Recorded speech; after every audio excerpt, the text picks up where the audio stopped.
The bigger the government, the smaller the citizen. This is one of the most important realizations about society you will ever have. In fact, this understanding is the primary reason for America's unique success as both a free and affluent society. Everything gets smaller as the government gets bigger. Liberty gets smaller, individuality gets smaller, goodness gets smaller, and human character gets smaller. This is not a political point on behalf of a political party. It is simply an observable fact, and it's just common sense. Now, no one denies that government can and must do certain things. There's plenty for government to do. It's the government that must protect us from foreign attacks. That's why we have armed forces. It's the government that must protect us from criminals within our country. That's why we have police. Likewise, fire departments and courts are obviously necessary government institutions. And yes, when all else fails, private and religious-based charities, families, friends, then too the government must be there to provide a safety net of last resort.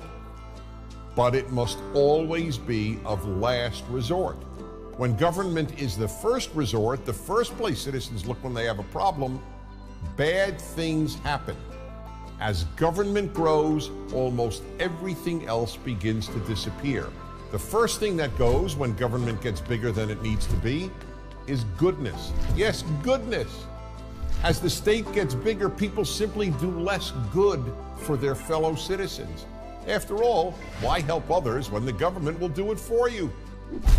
This is the reason that, as noted by the international nonprofit organization Charities Aid Foundation, and shown in study after study, Americans give more charity and volunteer more time to help others than do Europeans, not to mention just about everybody else in the world. From the beginning, Americans understood that government must be small, and therefore individuals must devote time and money to helping others, as well as non-governmental institutions of goodness. They have to be large and plentiful. Europeans, on the other hand, with their philosophy of big government, came to rely on the state to help their fellow citizens and even their own family members. The second thing that diminishes as the government grows is the character of many of its citizens. Just as taking care of others is a sign of moral character, so is taking care of oneself. Relying on others to take care of you when you are capable of taking care of yourself is just plain selfish and the very definition of irresponsible. And it gets worse. The more people come to rely on the state to take care of them, the more they begin to develop a sense of entitlement. A sense of entitlement is the belief that you do not owe others, but that others, in this case the state and your fellow citizens whose money supports the state, owe you.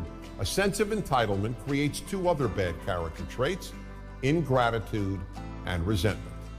The more people expect to be given, the less grateful they will be for what they are given. And they get resentful when any of those entitlements are taken away. The third thing that bigger government diminishes is liberty. This should be obvious. The more government, the more rules, the less liberty. In much of Europe, for example, governments tell store owners how many hours they can keep their own stores open. That's right, in France and Germany, for example, you can't keep your own store open past a certain hour. And you can't open your store before a certain hour.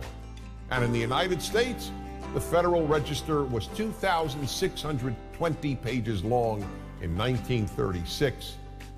By 2012, it contained 78,961 pages of rules and regulations. There are, however, some things big government always does increase: corruption, fraud, and theft. How could it not? Unless you think people are angels and that political power attracts angels, you know that a lot of people with almost unlimited power and with access to almost unlimited sums of money will abuse those powers. So for all these reasons, small government was the vision of the people who founded the United States of America. It is the major reason America has given more people, more freedom, and more opportunity to live a better life. than any other country has. I'm Dennis Prager.